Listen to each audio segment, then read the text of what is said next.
The San Francisco 49ers pulled off the victory last night versus the Los Angeles Rams in overtime, 26 to 23 on a last second defensive stop. But the question is Mac Jones revitalizing his career with the 49ers? Hold on. Then we got to talk about Cooper Rush getting a start for the Baltimore Ravens. Does he give them a chance to beat the Houston Texans? Y'all know we going to talk about it, break it all down, but you gotta hear the music first. Welcome to your number one spot for all NFL news and content, NFL Central.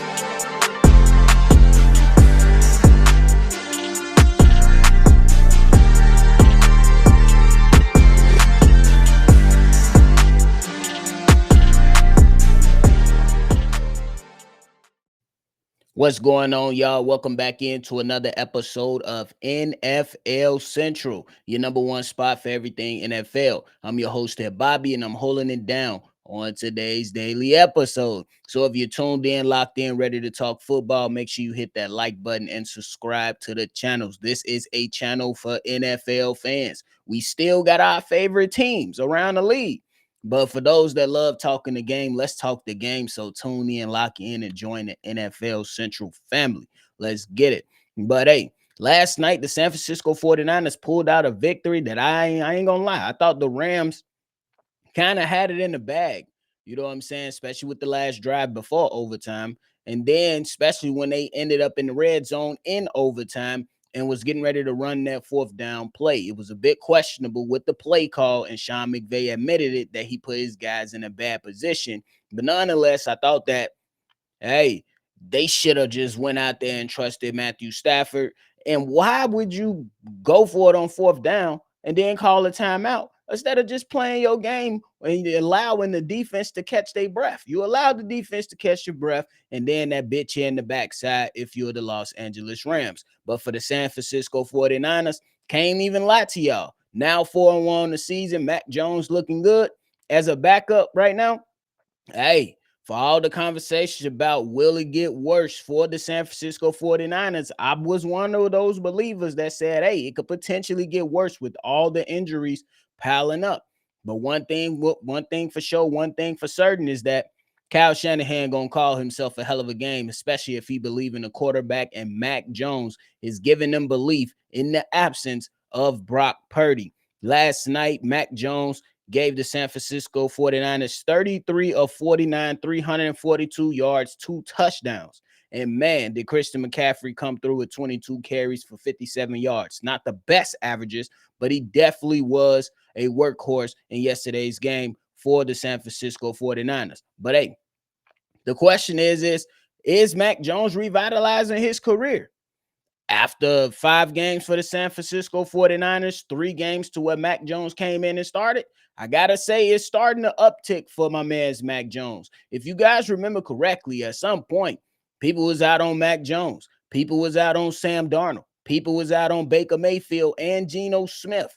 All three of those guys on the latter part of that statement, they kind of revitalized their careers to where they end up becoming starters and have played a number of seasons after regaining their starter status. Now, this team right now is still Brock Purdy's team, but a good showing of 3 games from Mac Jones is definitely something that I believe owners and GMs around the league will look at and probably try to evaluate this offseason to say, hey, maybe we should take a flyer on Mac Jones to see if he can come in here and kind of help us get our things and help steer the ship back in the right direction. So far for Mac Jones in 3 games this season, balling, y'all. 66% completion percentage, 905 yards, 6 touchdowns, 1 interceptions, and 3 wins. Come on, y'all. You got to give, I was not a believer, but I got to give credit when credit is due. Mac Jones is doing what he's supposed to do. Putting dubs in the dub column and putting up the stats to support the wins. It's not like the defense is making all the plays or Christian McCaffrey is making all the plays and carrying everything on his shoulders. Mac Jones is performing, so we got to give credit when credit is due. Now, it's only 3 games, so we do have to, see if there's an opportunity that will come along for Mac Jones to, to where we can get a larger sample size. But for what has been done as of right now, you got to show Mac Jones a lot of love and say, hey, my man, you out there balling, and I can't be no hater and say that you're not balling. And I think that if you need to buy more time for Brock Purdy, Mac Jones is the quarterback that can get you some wins. You know what I'm saying? With the San Francisco 49ers, I believe their schedule is a little bit light moving forward.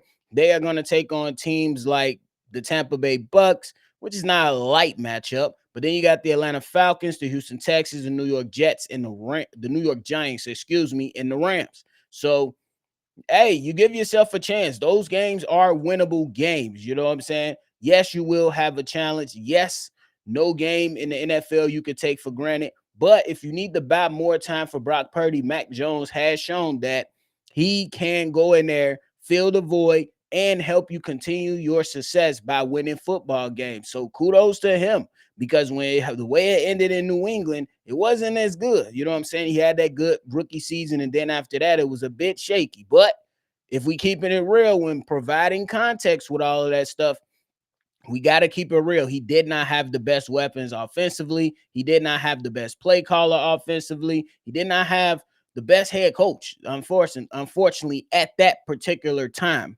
At that particular time, it wasn't the best type of situation for a quarterback like Mac Jones compared to what he's doing and what he has right now. And the injuries are piling up for the San Francisco 49ers. I believe they lost a couple players yesterday, but hey, next man up mentality is a thing. And a lot of the times, the coaches can put their best players in the best position to succeed if they know exactly what they need to do or want to do, and be able to take advantage of some matchups when they go up against some of these teams, because every team has their matchup that you can take advantage of in this NFL. I think the most complete team, at least I thought one of them, was the Baltimore Ravens, but that defense is atrocious, and at least right now, and they're dealing with a number of injuries. And the Philadelphia Eagles, probably the most complete teams around the league. But well, yeah, probably the only most complete team around the league if we keep it a buck. But hey, all these games, it's any given Sunday, man. You got to take these weeks. You got to take it week by week with the NFL, and then just see what happens after that, man. Because it's a lot of challenges right here with these teams. But hey, we'll see what Mac Jones is going to do. We'll see what Jones is going to do moving forward. And shout out to him. They tried to bait him. Hey, Shador Sanders, take note. Shador Sanders, take note. When the media went and asked Mac Jones, do you see yourself being a starter again? Guess what Mac Jones said? This is Brock's Purdy team. I'm just worried about doing my job. Take note, Shador Sanders. Everything, you can still be yourself, but there's a standard that you got to have as the quarterback. And yes, I'm throwing shade at Shador Sanders because the representation in him right now, they are acting very, very silly, and they are not carrying their business the way that they need to be carrying their business. And if you want to go back and forth with me, we could take this shit all the way back to the draft, and you will not win that debate. Literally, you will not win that debate if you want to go and talk about Shador Sanders and how him and his representation has screwed up until this point. But nonetheless, we move on to the Baltimore Ravens with Cooper Rush. Now, the Baltimore Ravens have a matchup versus the Houston Texans this week, and then next week they see the Los Angeles Rams before they go into the bye week. But the question is can Cooper Rush go out there and give them a chance to win this football game versus the Houston Texans?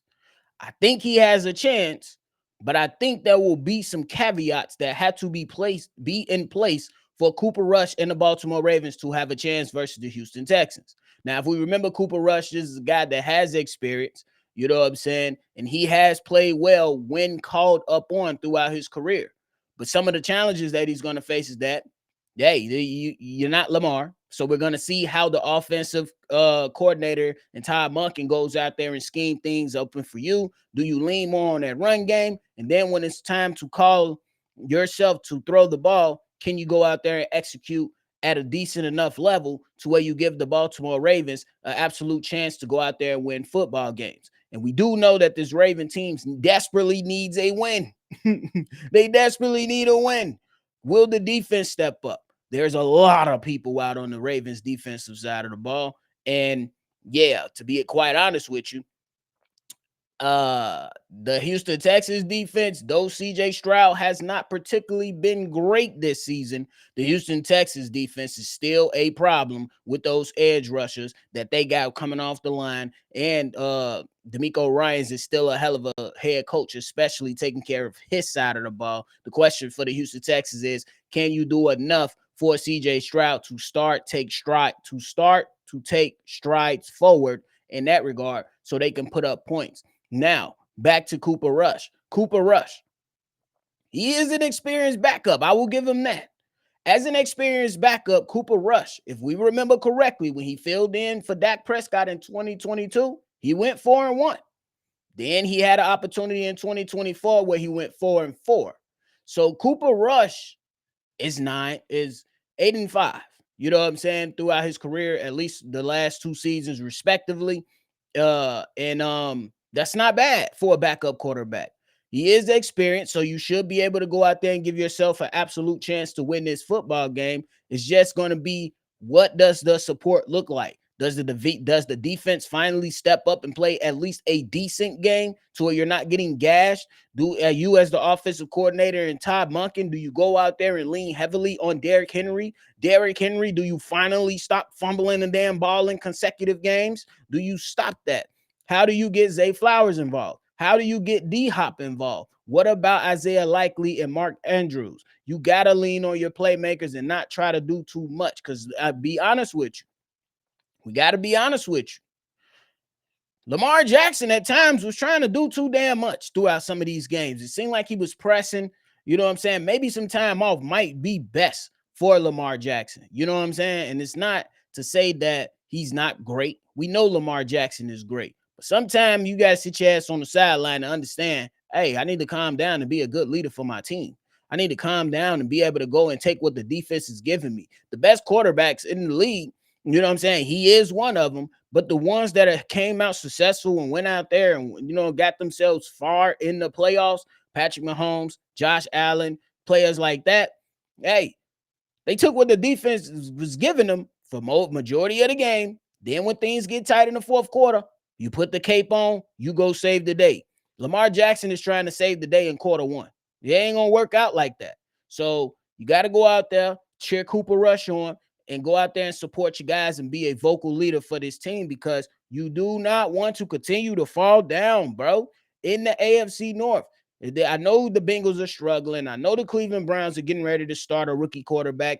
The Pittsburgh Steelers look like they have this thing by the horn, but their schedule is going to get tougher. So you can still catch up. You are not out of the race if you're the Baltimore Ravens for clinching a division title in the AFC North. You're just not. And if somebody think that the Baltimore Ravens are completely out, hey, I'm not going to go out there and push back all the way, but I will push back a little bit and say, hey, the Pittsburgh Steelers got a gauntlet of a schedule coming up for them. And this is right here is when they were supposed to go out there and stack these wins, do what they were supposed to do, go out there and, try to get better each week and in and out. And I ain't going to lie, Mike Tomlin got these boys playing. Aaron Rodgers has not been a dud. So when it comes to the Pittsburgh Steelers, they could very well go and grab this division. But when you talk about the Pittsburgh Steelers and some of the things that are coming up on the horizon for them, and again, this is not to say that they cannot win the games, but things will get tougher down the road for the Pittsburgh Steelers if we're looking at the schedule. Now, you on a bye week. Then you're going to play the Cleveland Browns, Cincinnati Bengals. That's a divisional matchup. Whether it's Jake Browning, it still might be a hard-fought game. We shall see. Then you got the Green Bay Packers, the Indianapolis Colts, who look decent this year, the Chargers, the Bengals, the Bears, the Buffalo Bills, the Ravens, and then a couple weeks after that, you have Detroit.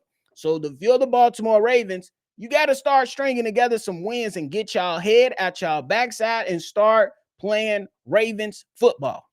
That's what it needs to come down to if you are the Baltimore Ravens. So I'm going to be anxious to see how Cooper Rush handles this game versus the Houston Texans, and we'll be able to revisit it and talk about it at another time. But as of right now, hey, we're going to see what's to it. I believe he is capable, but it's not up to me. It's up to him. You got to put it on wax. I always say that. But hey, that is it for me today, y'all. I appreciate y'all for tuning in to another episode of NFL Central. We are the number one spot for everything NFL. So go ahead and hit that like button, hit that subscribe button, and make sure you tune in and lock in with the NFL Central family, man. I appreciate y'all. Make sure you always love football. And y'all already know. I'm going to catch y'all on the next one for sure. This has been a presentation of the Break